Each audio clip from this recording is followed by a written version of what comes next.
안녕하세요. 저는 30대 끝자락에 아슬아슬 걸쳐있는 유부녀입니다. 하루 24시간을 굉장히 바쁘게 사는 사람이라 사연 이거 정말 너무 올리고 싶었는데 자꾸 짬이 안 나서 쪼개고 쪼개서 올려봐요. 제가 원래 이렇게 바쁘기 전에는 배고픈 사람이었습니다. 사업 아이템들이 남들보다 너무 앞서서 다 말아먹어가지고 결국 배고프게 살아야 했죠. 제가 사업을 하겠다고 다짐을 했던 건 24살이었고 이유는 첫 직장에서 저를 너무 갈구던 팀장 때문이었습니다. 이제 막 입사한 지 일주일쯤 된 제게 팀장은 모든 욕바지를 시키셨죠. 심지어 제게 뭔가를 물어보기에 아이디어를 냈는데 그게 채택이 되어 굉장한 성과를 이루기도 했어요. 그런데 제 이름이 아니라 팀장 이름으로 들어가는 억울함을 겪어야 했죠. 갈구는 건 다 참았는데 그건 정말 못 참겠더라고요. 그래서 제가 팀장에게 물어봤습니다. 팀장님, 저 면담 좀 요청할게요. 뭐, 지금 꼭 해야 해? 너야 한가하지? 나 바쁜 거 안 보이니? 면담 꼭 하고 싶은데 언제 할 수 있을까요? 아, 뭔데? 여기서 그냥 말해. 뭐, 그만두게? 못하겠어? 아니요. 그럼 그냥 여기서 말할게요. 그 아이디어 제 거인데 왜 팀장님이 직접 아이디어 낸 것처럼 보너스도 받으시고 일도 하세요? 제 이름은 어디에도 없고요. 제가 아무리 막 들어온 신입이라고 해도 이건 아이디어 자체를 그냥 도둑질 하신 거 아니에요? 뭐라고? 너 지금 팀장한테 도둑질이라고 했니? 네가 아주 단단히 돌았구나. 야, 네 이름을 올려준다고 해서 네가 할 수 있는 게 뭔데? 있으면 말해봐. 없잖아? 안 그래? 결국은 내가 다 해야 하는데 그럼 내가 하는 거지 네가 하는 거야? 업무를 말하는 게 아니라 아이디어 자체를 제가 냈다는 말씀을 안 하시고 본인 아이디어라고 직접 말씀하셨잖아요. 저는 그걸 말하는 건데요. 남의 아이디어를 본인 거로 위장하면 그게 도둑질이지 뭐예요? 이런 싸가지 없는 게 할 줄 아는 것도 하나 없고 무능한 주제에 꼴에 자존심은 있다 이거야? 야, 네 아이디어 도둑 맞은 게 싫으면 네가 능력 있는 사람이어야지. 아무것도 할 줄 아는 거 하나 없으면서 꼴에 성질만 내는 거야? 그런 사람을 보고 우리는 무식한 무능력자라고 부르거든. 알아들었으면 네 자리로 꺼져. 내가 능력이 있으면 팀장 너도 나한테 아무 말 못하는 거야? 그래, 그럼 꼭 이 조직에서 나가지 말고 있어. 몇 년 후에 보자고. 우리 그때는 과연 팀장, 네가 나를 보고 어떤 표정을 짓고 어떻게 행동하는지 내가 지켜볼 테니까. 난 오늘부로 이런 도둑질하는 팀장 밑에서 일 안 해. 보고 배우는 게 도둑질이면 교도소를 가지 뭐하러 여기 있겠어? 사직 처리 잘해주세요. 전 이만 가볼 테니. 전 그렇게 퇴사를 했어요. 어려서 용감하기도 했고 저는 제 걸 도둑 맞았는데 사과도 하지 않고 뻔뻔하게 행동하는 팀장의 행동에 너무 화가 났습니다. 그래서 전 직원들이 듣고 있는 곳에서 큰 소리로 말하며 제대로 쪽팔리게 해줬어요. 그러면 팀장도 쪽팔릴 테니까요. 본인이 한 짓이 있고 다들 그게 제 거라는 걸 아니까 얼마나 쪽팔리겠습니까? 팀장이 고자 일주일차 신입 아이디어 도둑질해서 저렇게 쪽을 당했는데 말이죠. 그렇게 용감하게 나왔지만 사실 그 바닥이 너무 좁아서 소문이 빨리 퍼졌고 제가 일방적으로 싸가지 없게 행동한 나쁜 신입으로 소문이 났죠. 그럴 줄 알았어요. 그래서 전 홀로서기를 해야 했고 내 사업을 해야겠다고 다짐했습니다. 아르바이트를 하며 모았던 돈과 부모님께 돈을 살짝 빌려 유학도 갔다 왔고 돌아와서 제 패션 브랜드를 오픈하며 성공리에 자리를 잡았죠. 부모님은 늘 제 선택을 존중해 주셨고 믿어 주셨기에 저는 더 열심히 할 수 있었습니다. 그리고 부모님이 인맥이 굉장히 좋으셨고 발이 넓으셨는데 제가 브랜드를 런칭하고 이리저리 소문을 많이 내주신 덕에 더 많은 분들이 찾아주셨어요. 정말 다행이었죠. 그 후 저는 쭉 일을 하며 잘 살고 있었고 중간에 소개도 받아 연애도 했습니다. 그게 바로 제 남편인데 저보다 딱 4살 많았고 제가 제 일을 너무 열심히 하는 모습이 멋지고 보기 좋다고 했죠. 사실 연애를 할 시간이 없었습니다. 왜냐면 저는 하루 24시간이 부족했거든요. 이런저런 할 일이 너무 많았고 온라인으로도 판매를 시작하면서 더욱 바빠졌습니다. 제가 바빠지는 만큼 직원 수도 늘어가는데 그 직원들을 관리하는 것도 결코 쉬운 일은 아니었어요. 늘 피곤하고 힘들었지만 결국 제 사업이고 성공했으니 만족하며 살았습니다. 일뿐 아니라 비즈니스적인 만남도 가져야 했고 미팅들도 많았어요. 그러다 어느 날 벼르고 있던 그 팀장이 저희 회사에 면접을 보러 왔더라고요. 제가 없을 거라고 생각을 한 건지 저를 기억 못하는 건지 저는 궁금했습니다. 면접을 볼 때 대놓고 물어봤어요. 팀장님이네? 나를 기억 못할 리가 없을 텐데 무슨 생각으로 왔지? 최고인 거 인정하니까 배우려고 왔습니다. 배우고 싶습니다. 근데 이러 어쩌나? 소문 못 들었나? 우리는 직원을 굉장히 엄격하게 뽑는데 그런 우리 회사에서 당신같이 남의 아이디에 도둑질이나 하는 직원은 절대 둘 수 없지. 대표님이 말씀해주신 그 도둑팀장이 저 여자예요? 와, 정말 뻔뻔하네요. 이미소 씨? 뻔뻔하지. 그러니까 그렇게 대놓고 남의 거 훔쳐갔겠지. 근데 뭐 내가 5기로라도 입사시켜 줄 거라고 생각했다면 오산이야. 우리 회사는 장난이 아니거든. 그리고 애초에 당신은 스펙부터가 자기 미달이야. 뽑을 이유가 하나 없어. 인성 거지 같고 제일 귀한 손은 더럽고 센스도 부족하고 성질머리는 더럽고 어쩌나? 나가 내 회사에서 아참 그리고 나에 대한 소문 아주 더럽게 냈었지? 덕분에 매장당했는데 이제 팀장 니 턴. 그때는 직원들 앞에서 그렇게 말하시길래 당황해서 저도 모르게 막말을 했어요. 아이디어 훔친 것도 정말 죄송했고 막말한 것도 그 이후의 행동도 다 죄송합니다. 응, 당연히 죄송해야지. 앞으로도 꼭 그렇게 고개 숙이고 살아. 그게 딱 어울리는 인생이니까 나한테 더 밟히면 죽게 생겼는데 이만 나가보지 그래? 저는 인생을 살면서 이렇게 속이 시원해 본 적이 없었습니다. 정말이지 속이 너무 시원해서 미칠 것 같았어요. 말로 다 표현하지 않아서 그렇지. 그 당시에 저를 매장시키려고 있는 말 없는 말 다 소문내버린 저 팀장 때문에 꽤 마음고생을 해야 했거든요. 그래서 충분히 당해도 싸다고 생각했어요. 어쩌면 나이 먹고 유치하긴 하지만 말이죠.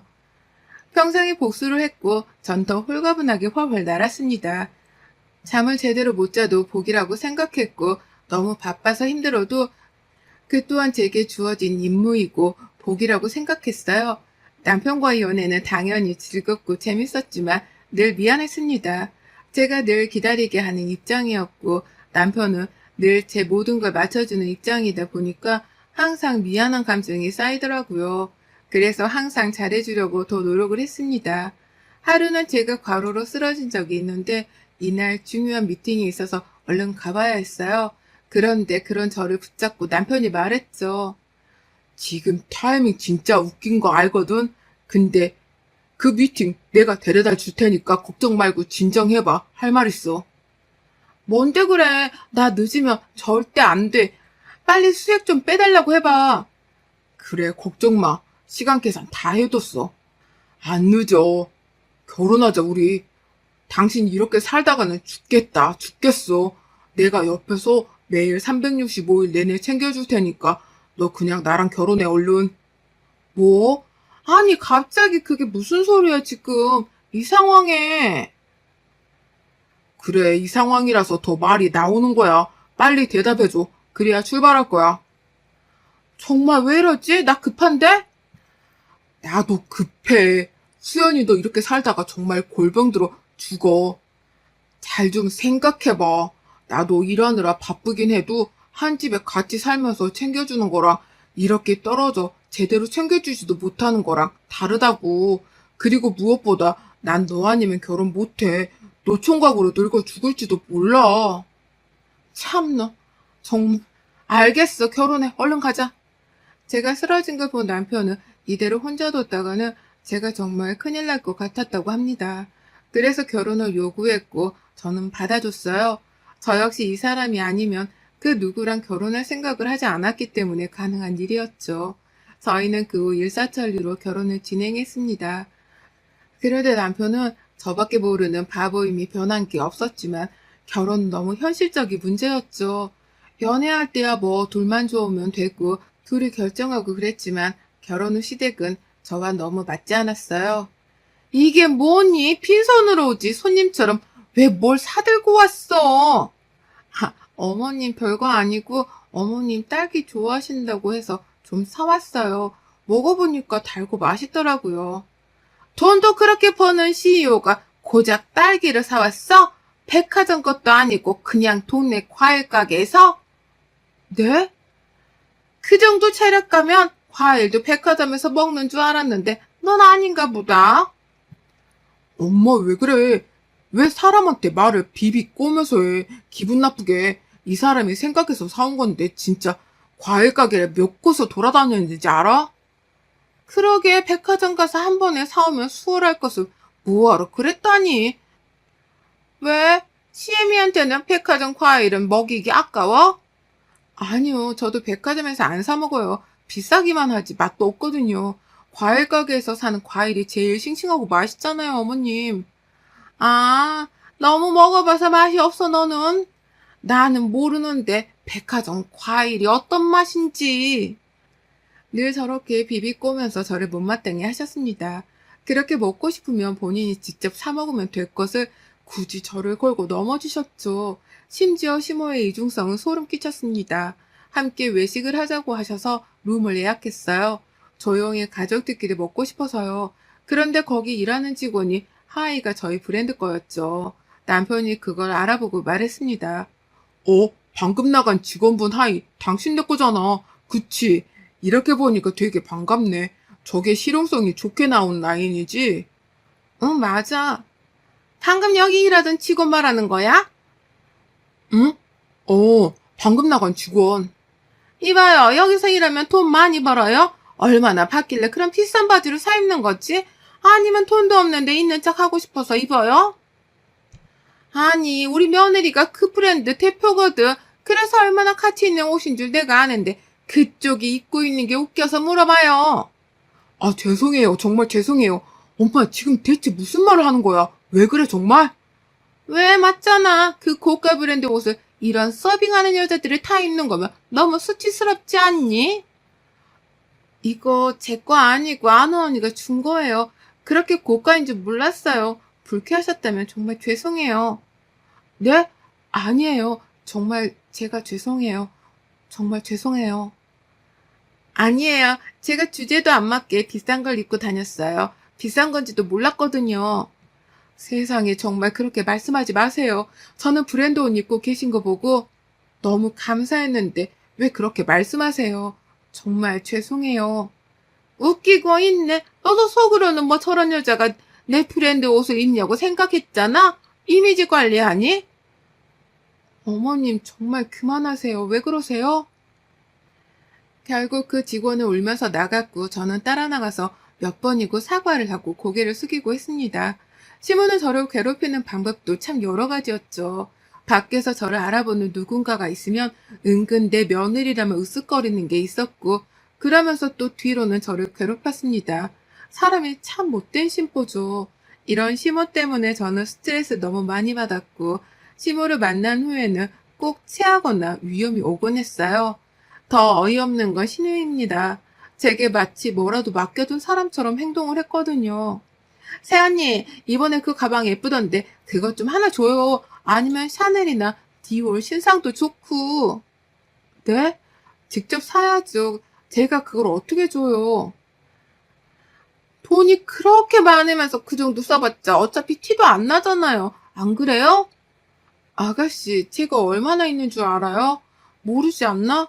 인터넷에 돌아다니는 거 다 루머고 팩트 아닌 거 알면서 왜 그래요? 한두 번도 아니고 저한테 뭐 맡겨둔 사람처럼 그렇게 하지 마요.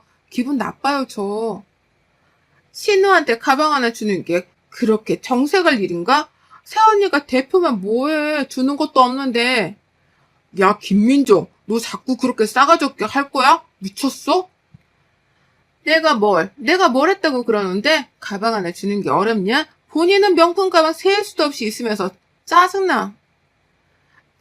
신우가 남편과 나이차가 많이 나거든요. 그래서 어렸을 때부터 오냐오냐 컸는데 그래서 그런지 엄청 싸가지가 없었습니다. 남편은 그런 신우를 부끄러워하고 늘 혼냈지만 아랑곳하지 않았어요. 왜냐면 옆에서 시모가 한수를 더 뜨고 있었거든요. 솔직히 남편이랑은 아무 문제가 없었으나 시간이 지날수록 시무와 신우 때문에 스트레스가 과해지니까 괜히 남편도 미워지는 거 있죠? 이게 참 무서운 감정인 거예요. 제가 시무에게 가장 크게 꼬투리를 늘 잡혔던 게 바로 요리였습니다. 음식을 제대로 못하거든요. 늘 그렇게 바쁘게 살다 보니 직접 해서 먹을 시간도 없었고 항상 밖에서 사 먹었습니다. 제가 가장 많이 먹는 게 김밥이나 샌드위치처럼 간편하고 빨리 먹고 치울 수 있는 것들이었어요. 제대로 밥 한 끼도 못 먹는 제가 무슨 음식을 만들고 요리를 하겠습니까? 그러니 시모 눈에는 너 잘 걸렸다 싶었겠죠. 제게 엄청 뭐라고 하셨습니다, 늘. 얘, 너는 칼질을 하나를 아직도 못해? 대체 너희 엄마는 무슨 생각으로 널 시집 보낸 거야? 돈이 없는 것도 아니고 요리하는 걸 좀 배워야지. 언제까지 이럴 거야? 엄마, 그 사람 음식할 시간도 없어. 본인 밥도 제대로 못 챙겨 먹는데 뭘 학원을 다녀. 그리고 우리는 우리가 알아서 잘 먹고 사니까 엄마만 그렇게 안 하면 아무 문제도 없다고. 제발 그만 좀 잡아, 이 사람 좀. 너도 시끄러, 자식아. 그렇게 마누라만 감싸고 돌면 네 마누라가 더 욕먹는 거야.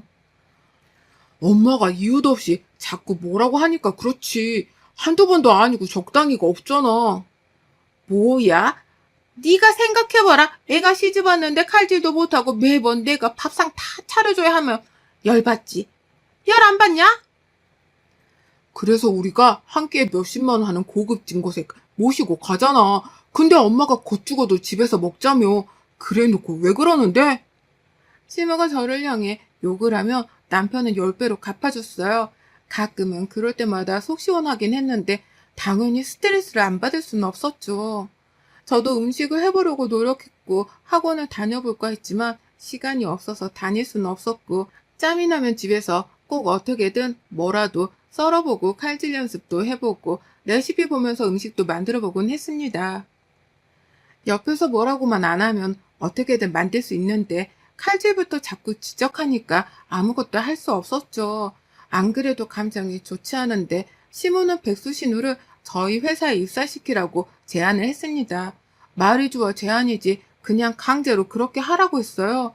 신우는 나이가 그렇게 먹도록 일이 하기 싫다고 이것도 저것도 힘들다며 아무것도 하지 않고 시모 카드로 생활했습니다. 능력도 없고 끈기도 없는 정말 제가 딱 싫어하는 사람이었죠. 예, 민정이 너희 회사면 일할 수 있겠다고 하니까 다음 주 월요일부터 출근시켜라. 아, 나 새언니 회사면 할 수 있겠어요. 내가 가서 일할 테니까 자리 마련해줘요. 네? 아무리 제 회사라고 해도 그렇지 인사관리도 다 규정이라는 게 있는데 아가씨를 갑자기 어떻게 뽑아요? 이거는 대놓고 낙하산이잖아요. 뒷말 나와서 큰일 나요, 정말로. 저는 딱 한마디 대답하고 10마디의 욕을 먹었고 결국 신우 자리를 마련해야 했죠. 그런데 스펙이 너무 미달이라 어떤 자리에도 넣을 수가 없었습니다. 그때 마침 마케팅 부서가 요즘 일이 많아서 바쁜데 보조일을 해줄 친구가 필요했거든요. 보조일을 해줘야 하기에 스펙이 딱히 필요도 없었고 신우가 딱이다 싶어서 그 자리에 채용을 해줬습니다. 이 자리도 들어오고 싶어도 못 들어오는 사람들이 얼마나 많은데 신우는 직함이 없다며 제게 뭐라고 했죠. 뭐예요, 새언니? 저 지금 일반 사원이에요? 팀장, 부장 뭐 이런 거 아니고 새언니가 대표인데 내가 왜 사원이야? 장난쳐요, 지금? 아가씨, 세상 물정을 몰라도 너무 모르는 거 아닌가? 지금 그 자리도 아가씨 능력으로는 절대 못 들어와요. 다른 사람들은 이미 낙하산인 거 다 아니까 제발 잘 좀 해요. 내 얼굴에 먹칠하지 말고. 신우가 하는 일이라고는 솔직히 허드렛 일이었고 일부러 더 시키라고 했습니다. 그러다 중간에 사무 업무를 알려줘 보라고 했는데 다들 두 손 두 발을 들더군요.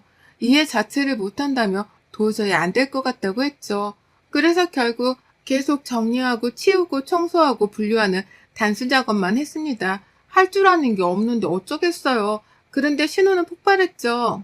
아, 진짜? 내가 이딴 잡일하려고 새언니 회사 들어온 줄 알아요? 나 더 이상은 못해. 안 한다고. 다른 일 시켜달라고요. 책상 앞에 딱 앉아있고 내 방에 있고 싶다고. 나도. 꿈 깨세요, 제발. 김민정 씨, 지금 여기가 어디라고 대표한테 그런 태도를 보이세요? 뭐예요? 대표라고 지금 나한테 훈계하세요? 웃기고 있네. 진짜 저기요, 새언니. 뒷감당 가능해요? 신우는 시무에게 전화해서 막 고자질을 했고, 시무 전화 받기 전에 신우에게 말했죠. 야, 너 그냥 나가. 주제도 모르고 어디서 설치고 있어? 나가, 당장. 뭐라고요? 미쳤어요, 정말? 너 끌려서 나갈래? 네 발로 나갈래? 5초 줄게. 5, 4, 3, 2, 1. 나가. 네, 어머님, 아가씨 때문이죠? 야, 너 우리 민정이한테 참일시켰다며? 나도 아까워서 청소 한 번 안 시키는데 네가 뭔데 얘를 참일시켜가며 부려먹어? 얘를 그딴 식으로 키우셨으니까 전화해 처먹고 할 줄 아는 게 청소밖에 없죠.